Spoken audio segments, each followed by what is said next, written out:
Yep, it's shingles. They put shingles on this tile repair.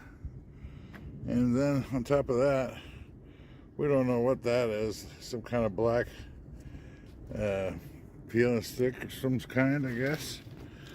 And then up here, this is the only thing you would expect to see is some polyglass TU plus. But then up here, up against this flashing right here, up in the valley, they didn't do anything, and this is where the leak probably is. Oh yeah, it gets better. Yeah, I guess it had some rotten wood on the bottom, and they did it with 3 little pieces, and little 1-foot pieces. Code, you can't go less than 2 feet wide.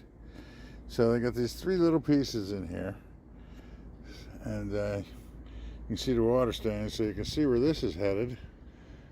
So I tried to hack out this bunch of roof cement and stucco all mixed together, you know, with the typical 5-pound sledge, 3-pound sledge, and a bar, and they laughed at me. So I went to Home Depot, and who's laughing now? Ha! Well, just as I suspected. Right here's your origin, right there, and you see how the valley metal matches right up with that nail hole.